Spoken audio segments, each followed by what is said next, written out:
When you know your feet or ankle is stiff, you definitely need to work on mobilizing it.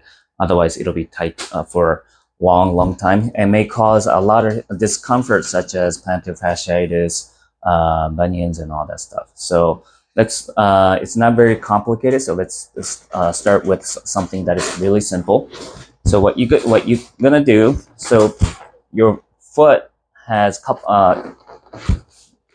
a couple movement pattern: plantar flexion, dorsiflexion, inversion, eversion, and circular movement, right? So you want to work on all those movement as you move.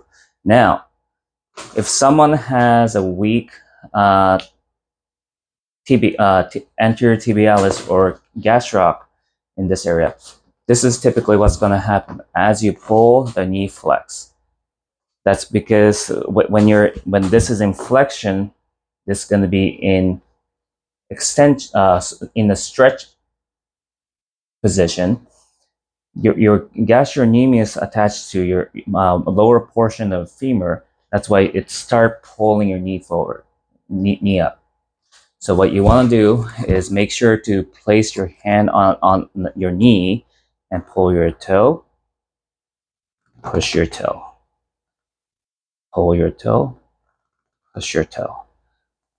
After 10 reps, let's go into out, in, out, in, out, in, out. After 10 of those each, work on your circular movement.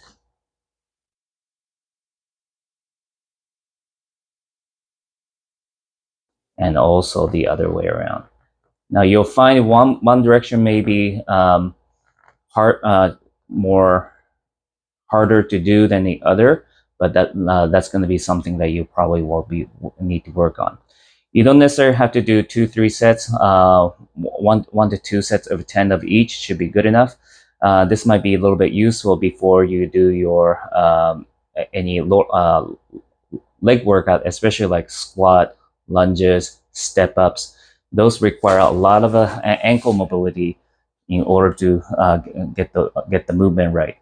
So some of the movement that I see a lot that is missing from the exercises is a lot of dorsiflexion while the entire foot is on the floor.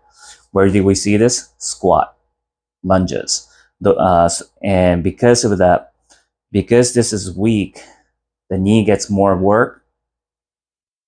So you start having a knee issue because you cannot get the access to that ankle movement. Um, Eventually, this will lead into lower back in, tightness or glute tightness, because you only have access to the you don't have access to this. So you have to rely on the other body parts to compensate for the exercise that you want to accomplish.